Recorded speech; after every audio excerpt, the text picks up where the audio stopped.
quiere manchar sus manos de sangre. হামলা কিংবা কূটনৈতিক চাপ দিয়েও মাদুরোকে কোনোভাবেই বশে আনতে পারছেন না মার্কিন প্রেসিডেন্ট ডোনাল্ড ট্রাম্প। তাই এবার নতুনভাবে দাবার গুটি সাজিয়েছে ওয়াশিংটন। সে লক্ষ্যে ভেনেজুয়েলার সামরিক স্থাপনার উপর হামলার পথে হাঁটছে ট্রাম্প প্রশাসন।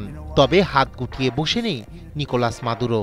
আমেরিকার বিরুদ্ধে লড়তে লাখ লাখ মানুষের হাতে অস্ত্র তুলে দিয়ে গেরিলা প্রশিক্ষণ দিচ্ছেন মাদুরো। আমেরিকার আগ্রাসনের মুখে অস্ত্র ধরতে প্রস্তুত অন্তত ৩০ লাখ ভেনেজুয়েলান। ২০০৩ সালের ইরাক যুদ্ধের আগে যেমন সাদ্দাম হোসেন তার ফেদাইন বাহিনী গঠন করেছিলেন, তেমনি এবার মাদুরো আগেভাগে তার মিলিশিয়াদের প্রস্তুত করছেন। তবে সাদ্দামের তুলনায় মাদুরোর বাহিনীর সদস্য সংখ্যা অনেক বেশি। দুর্বল প্রতিরক্ষা ব্যবস্থা শক্তিশালী করতে রাশিয়া, চীন ও ইরানের সহায়তা চেয়েছেন দেশটির প্রেসিডেন্ট। বিশ্লেষকরা বলছেন, বড় শক্তিগুলোকে পাশে পেলে ট্রাম্পের সাজানো স্বপ্ন ভেস্তে যাবে।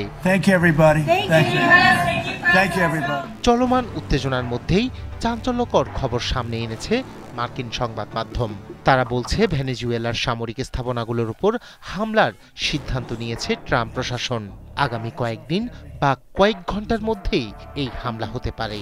প্রতিবেদন অনুযায়ী পরিকল্পিত এই হামলাগুলো চালানো হবে কার্টেল দে লস সোলস নামক একটি মাদক চক্রের ব্যবহৃত সামরিক স্থাপনাগুলোকে লক্ষ্য করে। এই কার্টেলের সঙ্গে দেশটির প্রেসিডেন্ট নিকোলাস মাদুরো নিজেও জড়িত বলে দাবি করেছেন মার্কিন পররাষ্ট্রমন্ত্রী মার্কো রুবিও। ইতোমধ্যে ক্যারিবিয়ান সাগরে ৮টি যুদ্ধজাহাজ, একটি পারমাণবিক সাবমেরিন এবং ১০,০০০ সেনা মোতায়েন করেছে মার্কিন নৌবাহিনী।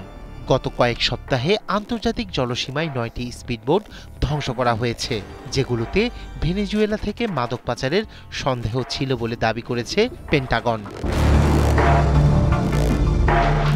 তবে হাত গুটিয়ে বসে নেই নিকোলাস মাদুরো। মিত্রদেরও কাছে টানতে চাইছে মাদুরো প্রশাসন। নিজেদের দুর্বল প্রতিরক্ষা ব্যবস্থা শক্তিশালী করতে রাশিয়া, চীন ও ইরানের সহায়তা চেয়েছেন দেশটির প্রেসিডেন্ট। ক্যারিবীয় অঞ্চলে মার্কিন সামরিক উপস্থিতি বেড়ে যাওয়ার প্রেক্ষাপটে এমন পদক্ষেপ নিয়েছেন তিনি।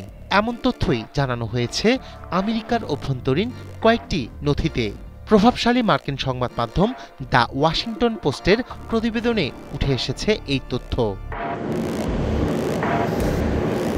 প্রতিবেদন অনুযায়ী রাডার ব্যবস্থা, যুদ্ধবিমান মেরামত এবং সম্ভাব্য ক্ষেপণাস্ত্র সরবরাহে ওই দেশগুলোর সহায়তা চেয়েছেন মাদুরো। রাশিয়ার প্রেসিডেন্ট ভ্লাদিমির পুতিনের কাছে পাঠানো একটি চিঠিতে এসব অনুরোধ জানানো হয়েছে।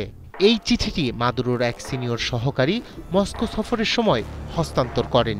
এছাড়া চীনের প্রেসিডেন্ট শি জিনপিং এর কাছেও একটি চিঠি পাঠিয়েছেন মাদুরো। নথিগুলোতে আরও উল্লেখ করা হয়, সম্প্রতি ইরান থেকে সামরিক সরঞ্জাম ও ড্রোনের একটি চালান এসেছে ভেনেজুয়েলায়। রায়হান কবির শুভ্র, ৭১।